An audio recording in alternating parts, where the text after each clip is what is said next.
Geography Josh has made a point that a lot of you have been making. So here we go. I didn't mention NHS cuts because, contrary to popular belief, there haven't been any cuts. And that's not me saying it. That's the Office of National Statistics. Contrary to what various people would have us believe, NHS spending has doubled. I'll be charitable and I'll make the point that the budget has not gone up maybe as quickly as it should have done. And the open borders question comes down to one point. Which one are you going to have? A functioning welfare state or open borders? Because you can't have both. When the population goes up, there is more demand for these things. There is more demand for public services, so more money is needed. But what doesn't help is that despite all that money going into the NHS, it's not being distributed properly. Some choose to blame privatisation, but regardless, I blame Princess Tony Blair and his glorious reforms. The NHS is extremely inefficient at the moment because of the sheer size of the management and the bureaucracy, and I really want someone to go in there with a bulldozer and start smashing the thing down. Good old Boris decided to increase taxes recently, and he said it was for the NHS.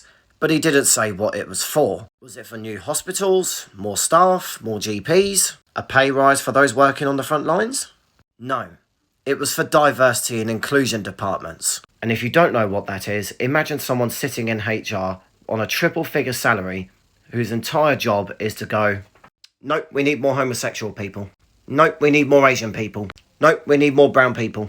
We have a quota, we have targets to meet with our hiring, and you need to get on top of it. It is taxpayer-funded discrimination, and I'm starting to get sick and tired of people trying to say that it isn't. I may have to do a separate video on this entire subject explaining why it is. I've said it before and I'll say it again. I have no problem with people coming to this country. I don't care where you come from. One half of my family did. I just want the numbers to be controlled sensibly. But when the population goes up at such a rapid rate, there is more demand naturally. And you can make this argument with literally anything. Congestion on roads, school places, council housing, or just housing in general. If you want to come here, great, more power to you. But the number has to be controlled and you need to be sensible with it. And for the last 20 odd years or so, we have not been sensible. That's a failure of both Conservative and Labour government. And the NHS is never going to have enough money at this rate. The amount of money that this thing needs just to keep itself afloat is mind-boggling. And I do have to ask you all the question, do we honestly need that much of a bureaucracy behind it? Are you seriously going to tell me that we need every last member of the management there? And we can't find a few that don't necessarily need to be there? And when it comes to Western liberal democracies, using taxpayers' money to fund initiatives that inevitably discriminate when you're hiring people is a waste of money, especially when it comes to the NHS. Does it really matter about their characteristics? I just care if they can do the job.